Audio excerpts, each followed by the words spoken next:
Thank you, Jim. You know, at the Eastern Panhandle Business Association, we quite often say the Eastern Panhandle is becoming the growing economic engine of West Virginia. And therefore, we truly appreciate candidates, local and statewide and national, that understand the private sector, understand what it is to be a private employer, and work hard to win election. Our next speaker is definitely a person who understands the private sector, who works very hard to win the election, and who is going to be an excellent new member of our Supreme Court of the state of West Virginia. Newly elected to the West Virginia Supreme Court of Appeals, Beth Walker is Associate General Counsel for the West Virginia University Health System, which is the state's largest healthcare provider and the second largest private sector employer in the state. Prior to her current position, Beth was a partner at the Bowles Rice Law Firm, where she concentrated her statewide practice on labor and employment law for more than 20 years. For decades, Beth Walker has advised large and small employers in a wide variety of industries: manufacturing, energy, healthcare, financial services, professional services, and associations and retail sales.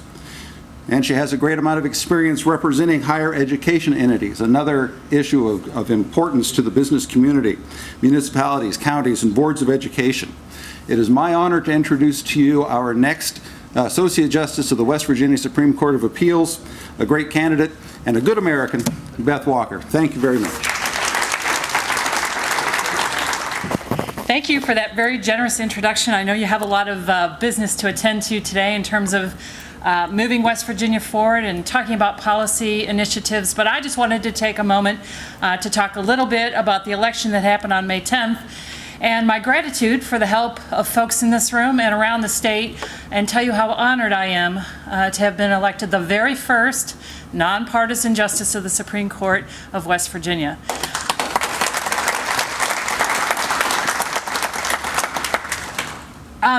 Just a quick few comments about the campaign, since I know there are a lot of candidates in the room and folks who are helping candidates. We got there really with three kind of simple approaches. One, we had a message that I believe in strongly, and that is that our court has to be fair and impartial and decide cases based on the rule of law, not based on who the parties are. And we never went away from that message. It's really important when you set a plan and stick with it, and it turned out very fortunately that I believe strongly in the rule of law. And it's critically important for the future of this state that our Supreme Court does not trend back to being an activist court and creating a lot of uncertainty that further detracts folks from doing business here or bringing jobs here. So we started with the message. And I had a lot of help from the Eastern Panhandle's own Joe Reedy, wherever he just went, who is my campaign director. There he is in the back, probably still taking a picture of me to post on Twitter or something. He did a great job, and of course Kent Gates with Brabender Cox kept me in those frustrated moments from getting off message. Second really important part of our campaign is the help that we had, and that help came in two major ways. One were public endorsements. I could not be more grateful to Senator Shelley Moore Capito, Congressman Evan Jenkins, Senate President Bill Cole, and a number of other local candidates all around the state who publicly endorsed my candidacy. It was very meaningful when voters hear from public officials that they trust about a candidate being worthy of this office. It's very impactful, and I couldn't have done it without their help.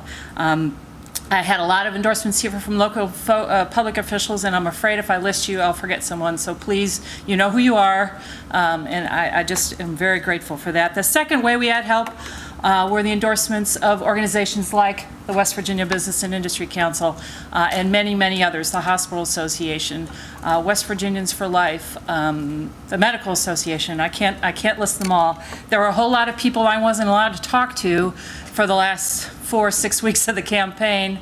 Some commercials about buzzing about Beth or something on the radio. All of that was really, really helpful.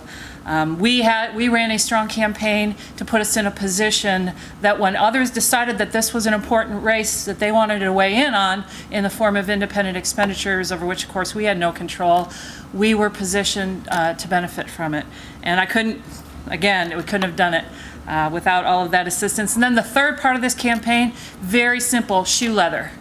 I heard a speech about a year ago about how some of the candidates in Kentucky had done well, and this particular speaker had thought that one of the ways that one of the candidates had done particularly well was shoe leather, and I took that to heart, and I spent 11 months traveling all around the state, talking about some of the things you've heard me talk about before about 100 times, and I was really happy to do it, and it paid off, because I think we worked harder, or at least as hard as any other candidate in this race. And so then you come to election night, and I want to, well, first of all, if anyone saw a 17-point margin of victory coming, they didn't tell me about it because Joe and I were nervous, we're both nervous wrecks. Everyone thought this would be a very close race between one or two or maybe three candidates within a few points, but it didn't take long as the returns came in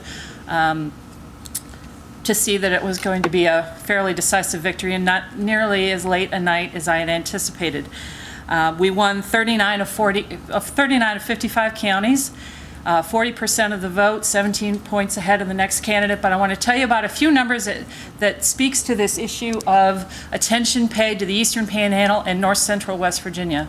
More and more, the economy of West Virginia is sort of breaking in half geographically. And I saw this in all of us do traveling statewide as jobs are lost in the southern part of the state.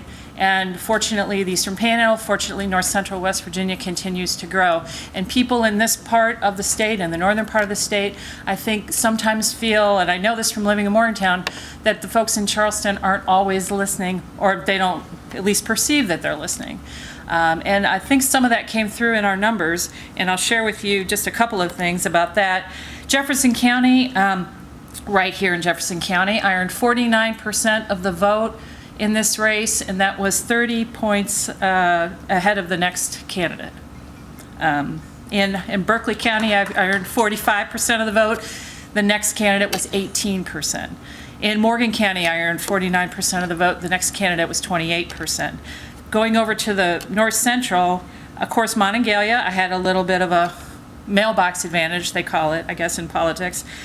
I earned 63% of the vote in Monongalia County, which is not something a conservative does very often.